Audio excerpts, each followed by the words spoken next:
Okay, Chelsea, I have a story I've been following for, I think, about a week. Although this is going to sound weird, it's about how AI didn't kill somebody. Okay, I mean it that's comforting. Yes, it's kind of from two articles. I had to find a second source because I couldn't find the original article because it's been updated since then. But this first article is from MSN.com, written by Mukul Sharma on June Hmm. 1st.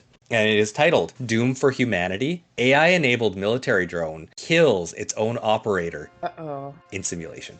Artificial intelligence may well lead to the extinction of humanity is a warning which has been spelt out as an assertion of conviction by top AI industry leaders of the world. While extinction may be a far off eventuality, if at all, the AI's ability to physically eliminate the humans it deems as threats or obstacles has been seen as holding a firm ground. In a simulated test done by the US Air Force, a drone controlled by artificial intelligence, quote, killed, unquote, its own operator after deeming it an obstacle, an official said. Oh, it wasn't a real operator. No, this was a theoretical test. Okay, I thought it was a real person in a simulation, but it was fully simulated.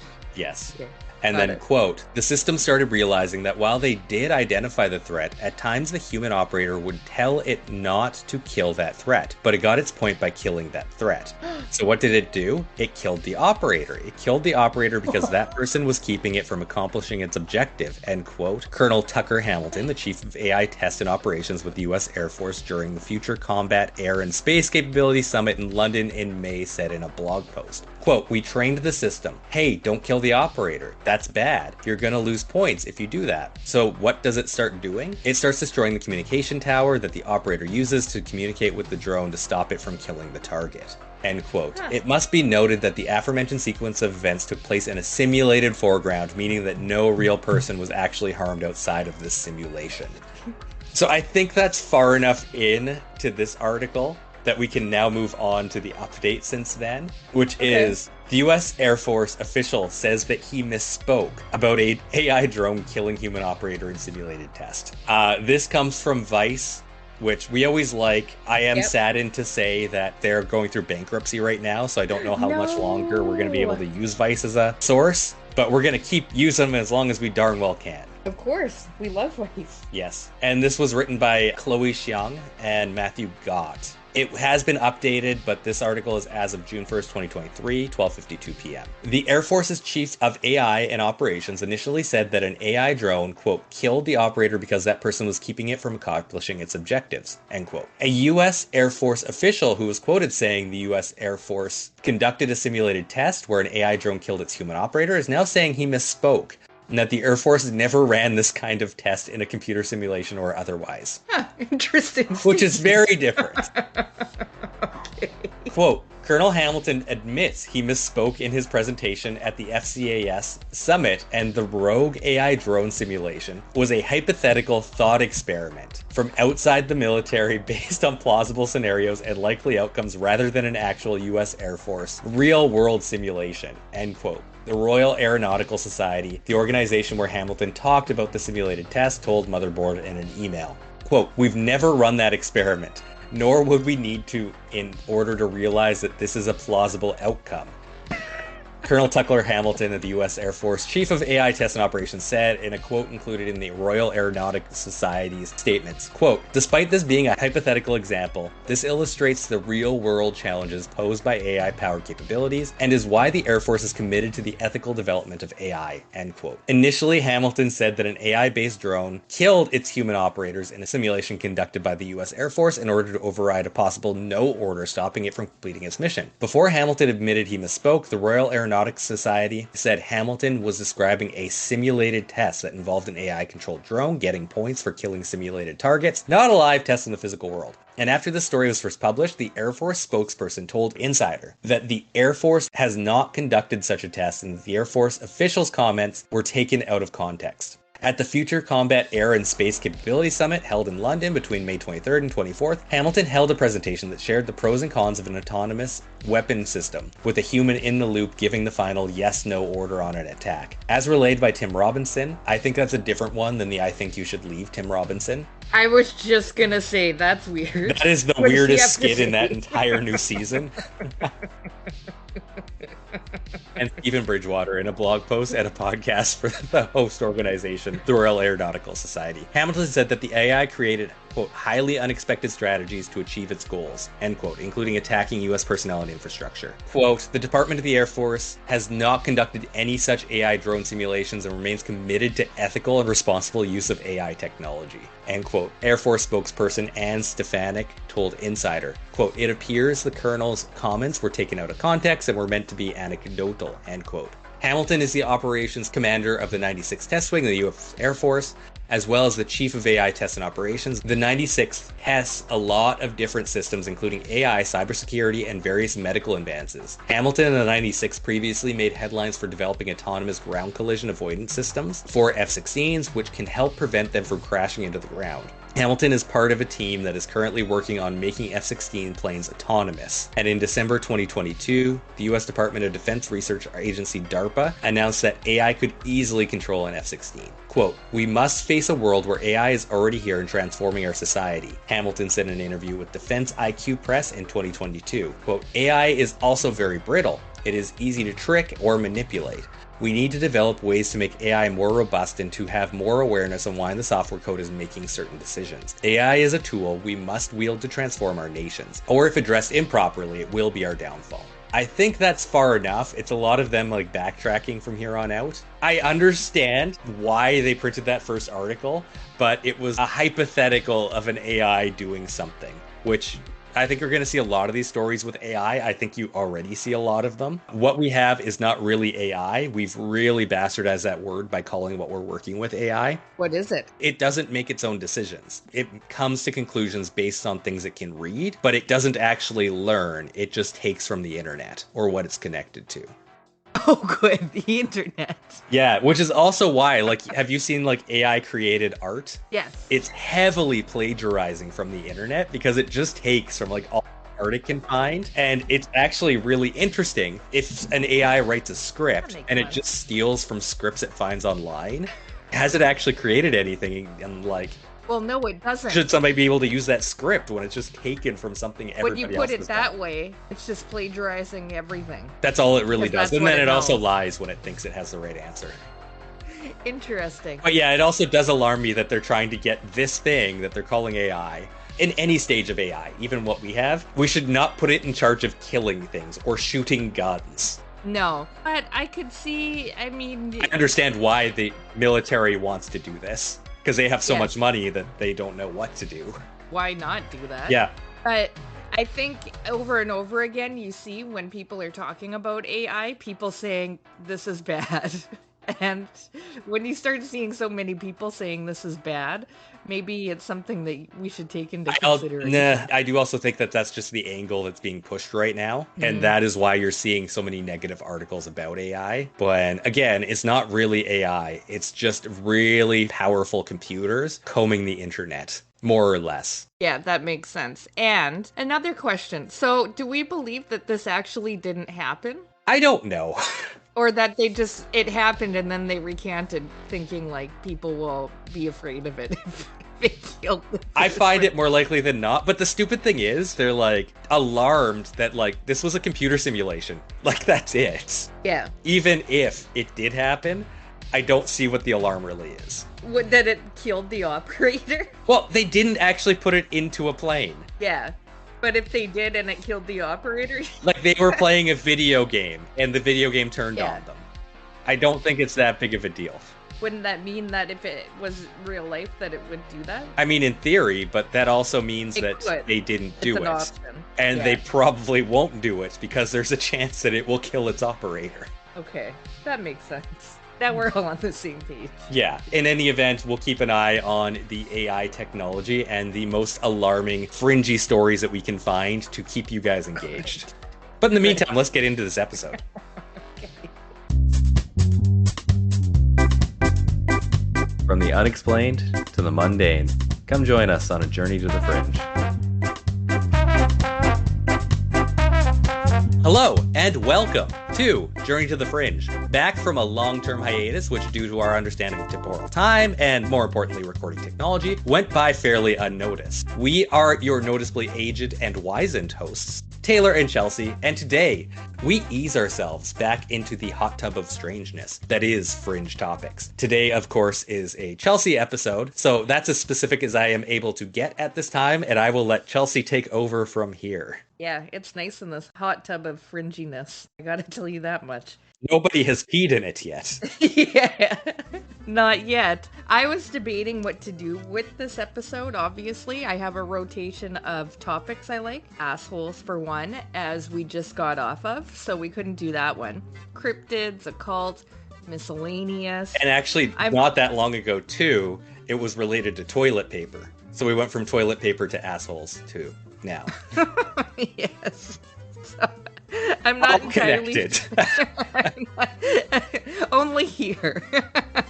I'm not entirely sure where I am in that rotation. Obviously, I have the awareness to know it's not assholes. So this was a choice at random, and occult it is. It's always a good, solid, fun choice. The choice is not just the occult and spiritualism, but more specifically, I have chosen the Fox sisters. They've come up a few times for the rotation, so... Oh, nice. I'm doing it now. One of the original occult, seance, feel-good, fun-time trios who played an important role in the creation of spiritualism, which had an explosion of popularity mostly between the 1840s and 1920s. What a time to be alive when spiritualism was all the rage. I can't even imagine. There's quite a few, like, even US presidents who were, like, attending seances. This was as close to mainstream as seances ever got. Yeah, it was like probably like going to the movies these days, except movies aren't that popular anymore. It was more popular than that. It was, yeah, streaming and creating podcasts if it stayed. Exactly, yeah, it's more like that. Everybody's doing it now. It goes liars clubs, and then seances, and then TVs. That's kind of the evolution of entertainment through the 1800s to now. None of those are around anymore. No liars clubs, seances, I don't think. Can you go to a seance now? I'm sure you could. Beetlejuice had one. I think Beetlejuice did have one. I don't think you can. No, although there's a wiki how to do a seance. So, like, it's been outsourced to how-to videos. You can host your own. So yeah, the Fox sisters are some of the original pioneers of spiritualism. And I guess technically, sorry, just to keep on that same track, Yeah. Isn't a Ouija board technically like a seance? Oh, I guess so. It went more into the how-to, like WikiHow is teaching you how to do a seance. It went back to the people. You didn't need somebody hosting a seance, I guess. Do need an internet connection, though. To a Ouija board? No, to learn how to. Oh, to WikiHow. Yes, of course. I was like, wow, Ouija boards are picking up in technology. Can you imagine going to a seance and the person just had, like, print screens of the wiki to perform it? Clearly a few coffee stains on it. Would you be feeling nervous at that point? I don't know if that would actually make me feel better or worse. At least they got the instruction I'd be like, manual. oh, okay, we're all going through this together on the same day. Quite literally. Okay, so the original pioneers of spiritualism, and while they did not create the spiritualism movement, they had a huge contribution to spiritualism and the occult community we have today, not unlike HPB, even more than HPB. That's Blavatsky, in case you missed that episode. The Fox sisters were from Rochester, New York, circa the 1800 and somethings. I'm sure we'll find out here in a few minutes. And they're comprised of Leah, Margareta, and Catherine. Fox, of course. Full disclosure, they were actually a part of a pack of 7 siblings. They're just not as famous as the other 3. Well, any famous. You've never heard of them, I don't think. Have you heard of the other I ones? have never actually heard of any of their first names. Well, I'm sure I have, but I could not remember any of the first names. Quick question here, because there were 7 of them. Yeah. Were these the only 3 that got involved in the occult, and that's why we know them? Yes. Okay, so the rest lived perfectly normal lives. We assume as much. Okay. But we don't know for sure, because... They are forgotten to time. Yes, they exactly are. That's sad. And the rest went on to found Fox TV. You heard it here, folks. So, Leah was the older sister, and she managed the younger sister's careers as mediums. She must have done a good job, as they were super popular in their time, bigger than sliced bread. Surely that must have been a thing in that time. And a quick Google search later revealed sliced bread would not be a thing for many, many more years. Many being 100 plus years from this time. So I don't know if I misspoke by saying bigger than sliced bread. Well, I always find that a weird way to describe a big invention. People have been slicing bread since it was invented. I think it's bigger than pre-sliced bread, but that doesn't sound as good. Oh, true. That does not sound as good. But I'm going to be saying that from now on. Let me take you back to the incident that started it all for the three Fox sisters. The infamous Hydesville events, which occurred in 1848 when Catherine and, I'm just going to call her Margaret because I'm not sure how she says her name, Margaretta? Is that a name? They were 11, Catherine 11, and Margaret 14 were living in a house with their family in Hydesville, New York, which no longer exists. The town, not the house, but I don't know about the house. The house may or may not exist now. It probably doesn't because the town doesn't exist, but I digress. I'd love to tell you why I know for sure the town doesn't exist, but it really doesn't matter to the story, so I legally cannot, maybe. Okay, I just don't want to. The parents were Methodists, and hopefully this information comes in handy, and if not, hopefully one day it will for you. I'm not sure why it's in the story at this point, so hold on to that. It may come back up. Now, the house they live in had a reputation for being haunted before they even moved in, so I guess at this point the fact that the parents were Methodists is not immediately paying off. House haunted? Maybe. Around some point, knowing that the house is probably haunted, the family begins to experience unexplained knocking sounds and furniture moving about, and it is said that the foresight/mediumship that they have, eventually, it comes up soon, ran in the family. So things only start to escalate from here for them. This is the beginning. During the night of March 31st, Kate, I'm not sure where this is on the timeline, it just gave me March 31st. Kate challenged the knocking noise, or a spirit maybe, to repeat the snaps of her fingers, and it did. Then she asked it to knock out the ages of the girls in the house, which it did, accurately. The neighbors were called in. I get a kick out of this one as if there's some sort of authority on knocking noises, but at that point, who do you tell? I don't know what they have for news stations. Why, the local Liars Club, of course. Yes, of course. Fox News hasn't been invented yet either.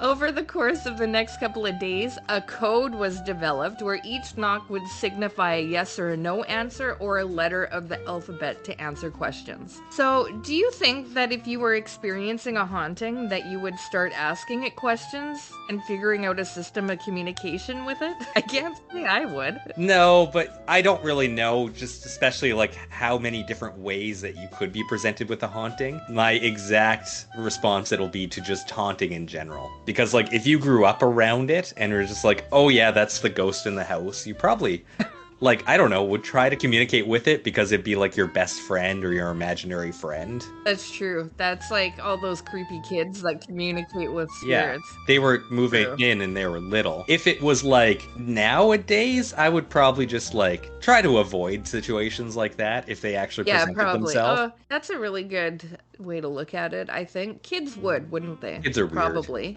Especially if it was like your invisible friend or something, and the parents were like, stop talking to that person. And you are too young and female to join the only entertainment in town, the Liars Club. Yes. Men only. The girls named the knock Mr. Splitfoot, which, fun fact, apparently was the nickname for the devil at that time. I've never heard that. And with all the things that we've done with the devil on this podcast, that's never came up. Would that be because he had cloven feet? And like, you know, like a split in the hoof? Yeah, a split in the foot. Interesting. Yes, I would say most likely, but I cannot confirm or deny it. Later, Mr. Splitfoot became to be known as Charles B. Rosna, a peddler who was murdered 5 years earlier and buried in the cellar of the house. The neighbors, again, the authority on the haunting, dug up the cellar and found a few pieces of bone and hair, but no missing peddler by the name of Charles B. Rosna was ever identified, or any identification for identifying sake. So, worried for the girls growing up in a supernatural house, The parents, who were Methodists, there you go. We used the information we had. That's why it was so integral. Yes, that's why it was in here. They were sent away. Kate to live with their older sister Leah, as in Leah Fox, and Margaret with her brother David, as in David Fox, located in Rochester, New York. And Rochester at the time was beginning to be a hotbed for spiritualism, and boy, would that exact proper circumstance did word spread fast about the happenings of the sisters who are now in Rochester. And not only did the word of their arrival into Rochester spread fast, the rappings followed them. In Rochester, the girls caught the eye, or interest rather, they probably weren't swingers, of a family friend named Amy and Isaac Post, who were radical Quakers. Pretty interesting couple, actually. They were... How does one become a radical Quaker? Well, I talk about it a little bit. Okay. It's probably based on the beliefs that they held. They were kind of interesting because they were leaders in the 19th century anti-slavery and women's right movement, and among the first believers in spiritualism. So that's probably what makes them radical, because of those beliefs in the 1800s. Okay, it wasn't their Mohawks. No. I wasn't entirely sure what a Quaker was. Basically, from what I can tell in all my Googling, it was very technical lingo it was using. So what I gather from what I read is that they're Christians who believe that God is in everyone, but don't subscribe to like the ministry or hierarchy or whatever of the church. Like the goings on to the the goings to the church, yeah. I think. That's why you don't see Quaker churches anywhere. Oh, maybe that's why I've never heard of them. They're very quiet. You've heard of it, Quaker Oats. Oh, yes. I love those. The beliefs, since they're not going to a church or subscribe to that kind of belief, they can vary greatly. Yeah, it's your relationship with God is personal, and it can be very different from person to person. But one of their big things is that they don't believe in violence.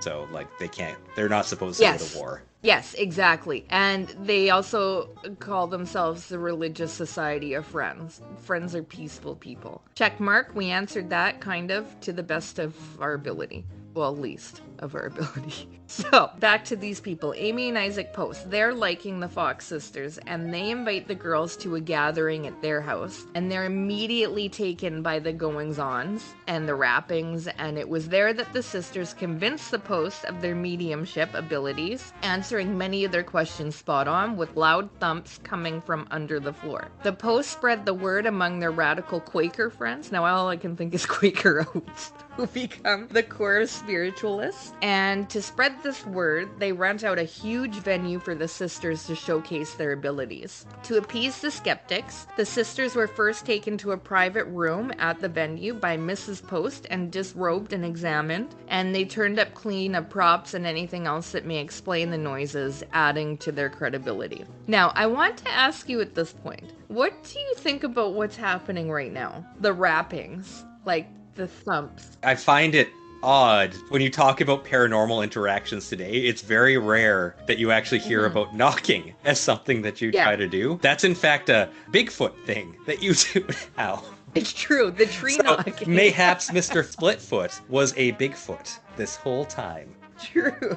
It's interesting that you say Splitfoot as if it's a spirit that followed them and they're working with him. Do you think that's what's going on? Well, I kind of know how this story ends, or at least how I didn't. Oh. So I knew of the Fox sisters, and I knew that they had a major role with popularizing seances and spiritualism. Yeah. But it's always knocking. There's not a lot of other things that come up with them. Yeah. I didn't know that it was knocking, and I was like, that's weird. You don't really hear of mediums working that way nowadays. I can't imagine being like, I want to go to the seance where these people communicate with spirits through knocking. Weird. We go on from here. November 14th, 1849, the sisters demonstrated their mediumship, or whatever their rapping talent was called, at the Corinthian Hall in Rochester, New York. The first public demonstration of spiritualism ever. in the world. Maybe. I don't know. It was held before the paying public, the first of a ton to follow. This obviously is the beginning of their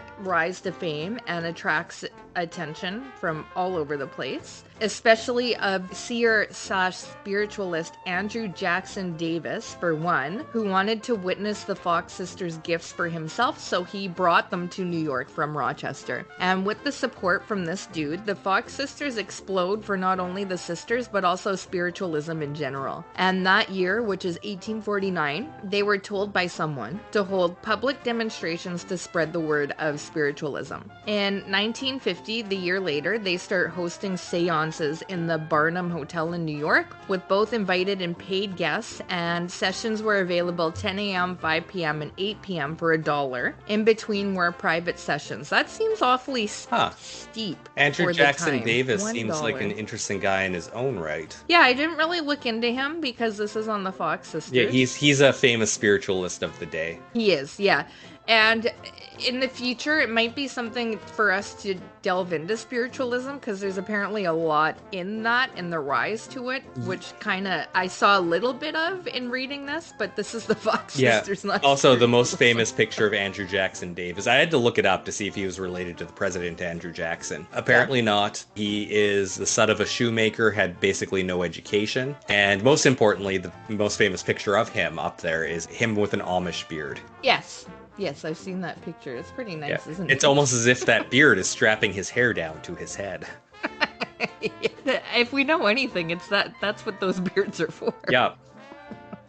They're hosting all these sessions, and they're attracting people, not only Andrew Jackson Davis at this point, they're attracting people from near and far for these sessions, including editors for publishing and the newspaper industry, and some notable, but not really notable to me because I did not recognize these names. But at the time, I'm sure they were very notable people, which included William Cullen Bryant, George Bancroft, James Fenimore Cooper, Nathaniel Parker Willis, Horace Greeley, Sojourner Truth, and William Lloyd Garrison. Did you recognize any of those people? No, somebody's name is Sojourner. Sojourner. Like Sogourner. S-O-J. Yeah. I get my J's and G's mixed up as well. Yeah, yes. Like sojourn is like it's a legal term for like going on an adventure, more or less. Like a sojourn is to like go about. Okay, so that's weird that his name is Sojourner Truth. I guess he's a walker in truth or something like that. That is a weird name. That is a weird name now that you say that that's an actual term. Yeah, like it comes up in tax implications for like as if you sojourn to another country. That's so weird. Weird. Maybe we'll probably never look into that again. This is all hearsay. With all these notable people coming to the seances, this boosts their fame even more, and they are exploding mediums at this point. Everybody's heard of the Fox sisters, especially with how popular seances are. So not only were the notable coming out of the woodwork to go to their seances, so were imitators, obviously hoping for a slice of the pie. Hundreds of people were now claiming to be mediums and hosting their own seances. I think at this point we need to go over maybe what a seance is. I mean, we can't just say there's been seances in Beetlejuice and have that be it. Some people might not know what a seance is or seen Beetlejuice. Or a Beetlejuice, yeah, I guess. We can't say that name one more time. No. So we're done for the episode. Sorry, guys. Yeah, we're done for the episode. No more talking about the B word. A seance, the word, is derived from, we're going into this, the French word for seat/session, and came into popularity in America in the mid-1800s, around this exact time frame the Fox sisters are operating in. Spiritualism was super popular and gaining traction with popular figures. HPB, for example, because apparently that's the only example of spiritualism I know how to give at this point. Maybe once we talk about more people, we can give more examples, like the Fox sisters. Yeah, exactly. I was just gonna say, now we can use the Fox sisters. It is a meeting of people who are gathered to receive messages from ghosts or to listen to a spirit medium discourse with or relay messages from spirits. A seance can be any type of gathering such as what the Fox sisters are doing. They're doing readings in front of an audience, much like you see some mediums doing now, just without the wrapping. I always think of a séance, which is the way it's portrayed in pop culture now, of everyone gathered around a table, like holding hands while a medium attempts to contact dead spirits with a crystal ball. That's kind of how I look at it. Ectoplasm coming out of their mouth, you know, the usual. So, Chelsea, I'm just at this point have a question. This would distinctly have a different root word than the name Sean, despite being like one spelling of it being the first 4 letters of séance. Yes. Lest we call them seances instead of séances. Yes. Or call these people séance from now on. What an interesting addition to this. I just needed to make that point. Yes. I'm glad it came up. I don't know. So, they're all the rage at the time. And, as we just learned now, the root word of where the name Sean came from. Séance. So, back to the story. With all of this happening, Kate and Margareta, Just call her I Marge. can't decide on how to... Yeah, Marge. That's better. I don't like Margaret because that's not her name. Marge works better. As I've said many times now, are well-known mediums. I mean, here we are in 2023 still talking about them. And they were giving seances by the hundreds. Thousands, maybe. Selling out venues, stadiums full of people. Well, that's probably an elaboration, but rich and famous mediums. Rooms full of people. Yeah, rooms at least. And they're giving advice on love affairs, the state of the railway, all the popular things to be asking about at the times. I'm just curious, when they're doing that, they're giving their opinions on this. Is it them saying that the spirits told them this, or do they like knock it out? Yeah, it's the wrappings that are okay, and then they're interpreting the knockings. Okay. Yeah, because right, because it would be people asking questions at the seance and they'd be knocking back and they'd interpret it. Yeah, and from how it was put to me in my research, how I interpreted it, let's say, I feel like the neighbors came up with the system of how to figure out what the knockings were saying, because the neighbors were called in. Maybe the neighbors knew Morse. I don't know if it's Morse code, to be honest with you. Or is this where Morse code came from? No, I think a guy named Morse is where Morse code came from. I can't remember his first name, but his last name is Morse. And so far, I have not seen a Morse in this story, so... No, I can tell you there's not that guy in this story. Okay, with their rise to fame, they're going on tour. Cleveland, Cincinnati, Columbus, Washington, D.C., and Philadelphia. The Fox sisters' work resulted in making spiritualism a trend. I cannot tell you enough how popular seances are and the trend of spiritualism at the time, apparently. As well, seances and mediumship rose in controversy as well. And we'll get into that in a few minutes, maybe. I don't know how long it'll take. Obviously, since there was such an explosion in popularity, it inspired those to practice mediumship as well, because, I mean, the Fox sisters are making so much money. You may want to wait until that dog stops. I don't know when the dog will stop. Okay. Can we interpret this in Morse code? It could be Morse code, yes. He could know what we're talking about and have something to say. It's got to tell us about the trains. Okay, Since there was such an explosion in popularity, it inspired those to also practice mediumship as well. You know, make a profit off of it as well. The Fox sisters are doing quite well for themselves. This includes Victoria Claffin Woodhull, who was a... This includes Victoria Claffin Woodhull, who was a leader of the women's suffrage. That dog hates that name. Who was a leader of the women's suffrage movement and was the first woman to run for president in 1872. The sisters also ultimately led to the formation of cultists and pseudo-religious crusading. I don't really know what that means, but we'll continue. The Paris Review stated, quote, "From the Fox sisters, the phenomenon of spiritualism emerged not as some shadowy occult practice or roadside attraction, but as an exciting way of reconciling the ineffable mysteries of the soul with the complex realities of a modern, rapidly industrializing nation." End quote. We can also credit the Fox sisters with the future spiritualist peeps such as Edgar Cayce and even Houdini, also an enemy of mediums. Yeah, he hated seances. He did hate them with a passion. But without them, Houdini wouldn't have had anybody to hate. So, and go on a crusade. Yeah, where would he have addressed all that rage? Exactly. I'm completely paraphrasing all of this because I don't believe it is the most important part of the Fox sister history, but eventually they get married, they get out of the spiritualism community and eventually become widows and die with alcohol problems and in poverty. That's really the gist of it, at least. I didn't really want to focus on that because there's much bigger and greater things to talk about. That's the not fun part. Yeah, that's all you really need to know. I don't want to go into any more detail than that. It's just a waste of my breath, really. If you want to know more, just go look into it. Just read the last like 3 paragraphs of the podcast. Wikipedia page. Yeah.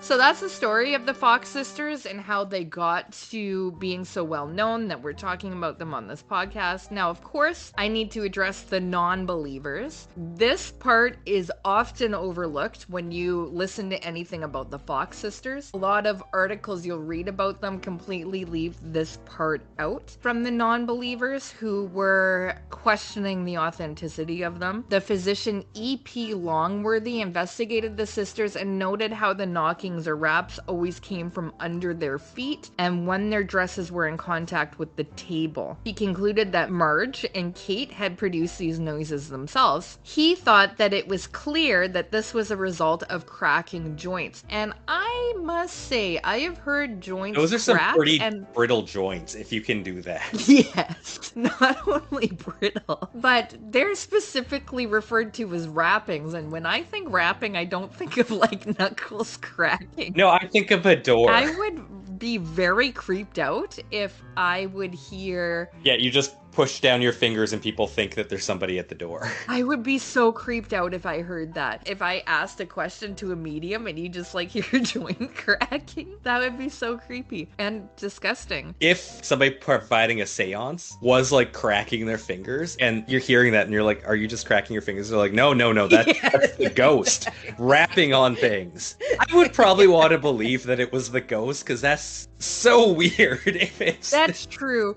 It is the 1800s. Maybe joints cracking sound different in this time. I don't know. Well, and it's just you want to believe that it's not just a séance person cracking their True. knuckles. You want to believe so bad. I can't get behind it for some reason. I just think that is the most bizarre explanation. But it goes on. It's more than EP. John W. Hearn, who publishes articles in the New York Tribune, agreed. The Reverend John M. Austin would later claim the noises could be made by cracking toe joints. Oh, this is a different reverend. Reverend D. Potts demonstrated to an audience that the raps could be made by this method, which, just like we said before, disturbing. Ew, I just can't. I feel like, depending on the rapping, of course, this would not be what I would immediately accuse someone of doing. Like these people, they're immediately like, that's cracking joints. That's it. Yeah. It's fake. Although, if this were the case too, that backstory really confuses me. Like, I guess they just kind of needed to make up a backstory about it, but was the kid accidentally cracking their knuckles, like as a child playing alone, and they're like, oh, a ghost is communicating with me. Yeah. We will talk about it. The neighbors came over and explained the situation, and they're like, no, but I like that story. Yeah. Let's use it. As much as I love spoiler alerts, we will talk about it. Oh, the ghost isn't just in the house. It follows me everywhere. Yeah, along with my knuckle cracking that you are so stupid to think that is a spirit. Just makes no sense to me. But anyhow, as much not sense as it makes to me, there are other people in agreement with proof. I just can't get behind this. It's so weird. In 1851, Mrs. Norman Culver, a relative of the Fox family, admitted in a signed statement that she had assisted them during their seances by touching them to indicate when the raps should be made. She also claimed... They didn't know? I thought they're just like they're in the seance. Wouldn't they just know? She also claimed that Kate and Marge revealed to her the method of producing the raps by snapping their toes and using their knees and ankles. This is blah. Okay, quick question. I need some legal advice. If I just write something out, like an accusation, like for instance, loud toe knuckle cracking, let's say, and I sign it, this makes it truth, right? By the power invested in me? No. I mean, sure. You can say it's true. Yeah, and then sign it. That makes it true. No, I think you're thinking of like an affidavit where you get somebody with a legal certification to certify that you're telling the truth or that you sign this saying that it's the truth. But you just signing something doesn't mean it's true. So this may not necessarily be true because she just signed a statement and said. Well, if it's an affidavit, that's true. Well, she's she at least signed firm. it. So Okay. I feel like it's not an affidavit. Okay. Okay, it's cleared up. It's not legally binded by Mrs. Norman Culver. Yeah, but like, there's just no like, it's not perjury to lie. Just like write something down and sign it. Okay. Okay. So there's no legal consequences for her if she's lying. No. Okay. So the nonsense goes on. 1851, the Reverend, there's lots of reverends at this time as well. I wonder if that's also a craze around this time. The Reverend C. Chauncey Burr wrote in the New York Tribune that by cracking toe joints, the sounds were so loud they could be heard in a large hall. Also disturbing. There's just a lot of disturbing details in this that just, it seems to be building that this is what it is at this point, pretending as if I don't know how this ends. And I just don't know without proof at this point how so much is building behind this, because I just feel like this is the last thing I would ever... Did you find any videos on YouTube of like people showing what the sound would be like? Because there's a lot of people saying they've given examples, but it seems like so long ago there wouldn't be a video of it. But are there YouTube videos of this? I don't know. What would you Google to find a YouTube video of this? Loud toe cracking medium? Maybe. Maybe we'll put a clip here. We gotta find Maybe something. We won't. Yeah. Maybe we'll just record some knuckle cracking. But I feel like that wouldn't do. That wouldn't be heard in a large hall. Ugh, gross. The same year, 3 investigators, Austin Flint, Charles E. Lee, and C.B. Coventry from the University of Buffalo, examined the raps produced by the sisters and concluded they were produced by cracking their bone joints, toes, knees, ankles, or hips, from a control. They discovered the raps did not occur. The sisters were placed on a couch with cushions under their feet. It goes on. 1853, Charles Grafton Page investigates the sisters. He is a patent claim examiner with an eye for fraud, and he used his skills to expose some of the deceptions of the Fox sisters during the sessions he attended. Again, he noticed the wrappings came from under the girls' dresses. When he asked if the spirits could produce a sound at a distance from their own bodies, one girl climbed into a wardrobe closet where her dress touched the wood once the sound transmitted into the wood plank. However, she was unable to control the sound sufficiently to produce spirit communications. Page devised contraptions that emulated the rapping sounds produced by the girls, which could be concealed under long clothing. He declaimed the girls' means of hiding the bodily examination that would expose their fraud. It is convenient for the day that women had to wear such layers Like of long clothes. dresses. And conceal everything. That they really could do whatever they wanted. And even like, who's going to inspect them? That is improper of a gentleman or gentle lady to like inspect somebody. But they did say before the first one that they ever did with the post that they had been inspected, yeah. Inspected them to make sure they didn't But have anything. I would be curious, like, how thorough are you going to inspect for that day? True.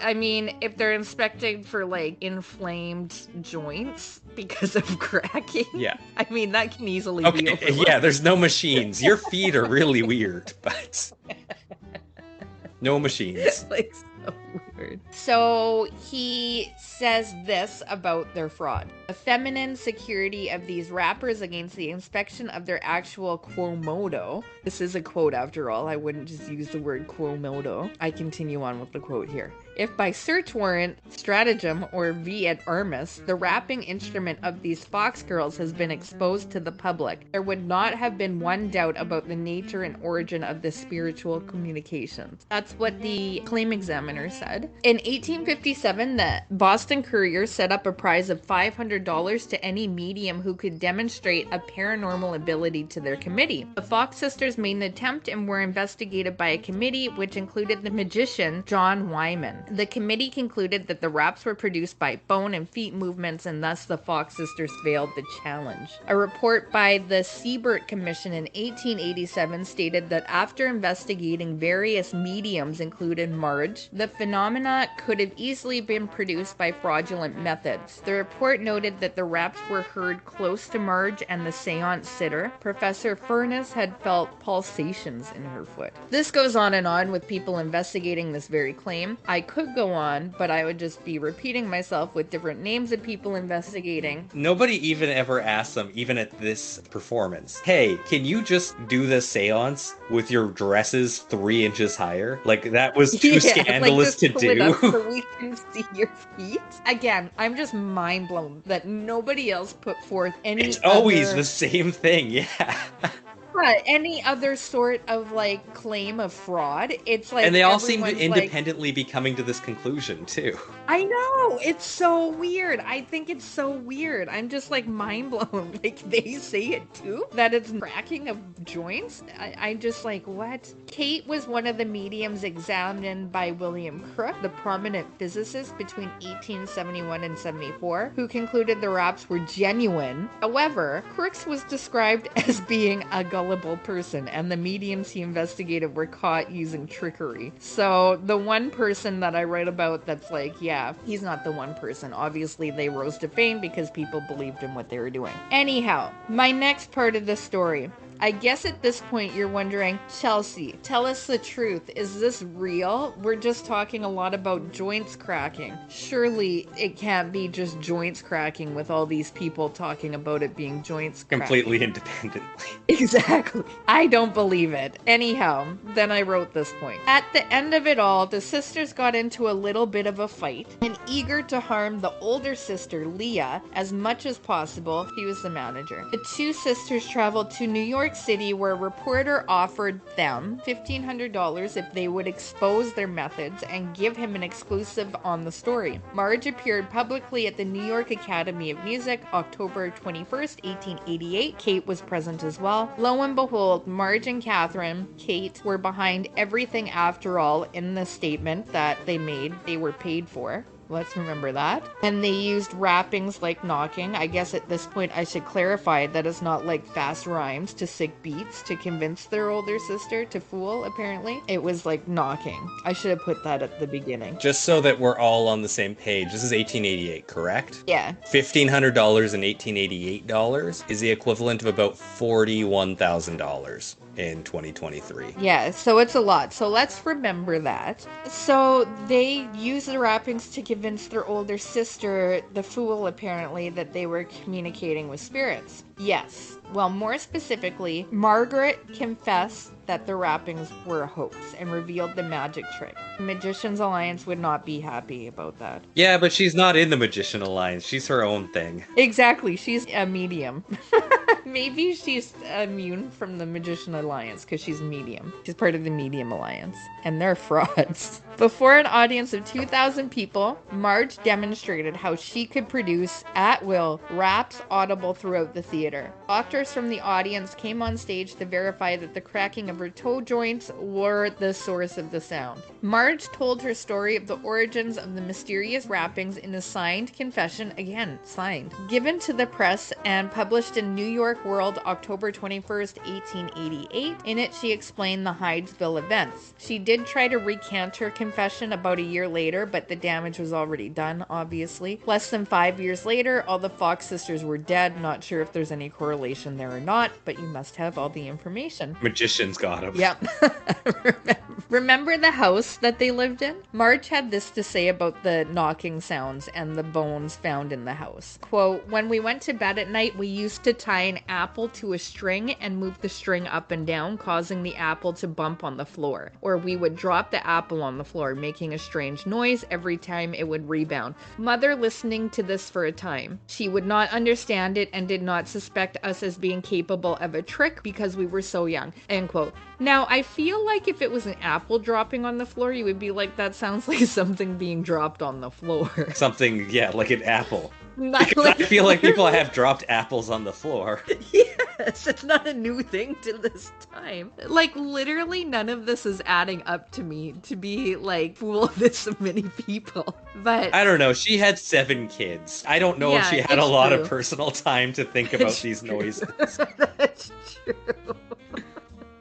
They, the neighbors that is, were convinced that someone had been murdered in the house. They asked the spirits through us about it, and we would wrap 1 for the spirit answer yes, and 3 as we did afterward. Not 3 as we did afterward. The murder, they concluded, must have been committed in the house. They were over the whole surrounding country trying to get the names of people who had formerly lived in the house. Finally, they found a man by the name of Bell, and they said that this poor innocent man had committed a murder in the house and that the noises had come from the spirit of the murdered person. Poor Bell was shunned and looked upon the whole community as a murderer. Never did comment on the furniture moving about, so that may have been an actual haunted, we don't know. Lots of stuff coming out here. She went on. She said, Mrs. Underhill, the eldest sister, took Katie and me to Rochester. There it was that we discovered a new way to make the wraps because apples were no longer an option. Yeah, they can find They knew apples. what apples dropping on the ground sounded. You can be inspected for apples. They may have tried, and the sister was like, that was an apple on the ground. My sister Katie was the first to observe that by swishing her fingers she could produce certain noises with her knuckles and joints, and that the same effect could be made with the toes. Okay, let me try it. Does that sound like a rapping?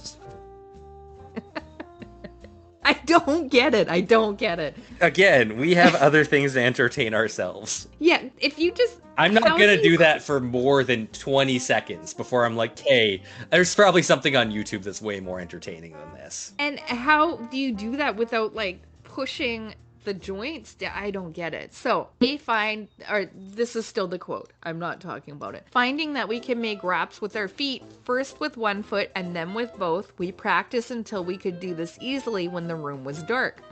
Like most perplexing things we made clear, it is astonishing how easily it is done. Wrapping is simply the result of perfect control of the muscles of the leg below the knee, which govern the tendons of the foot and allow the action of the toe and ankle bones that are not commonly known.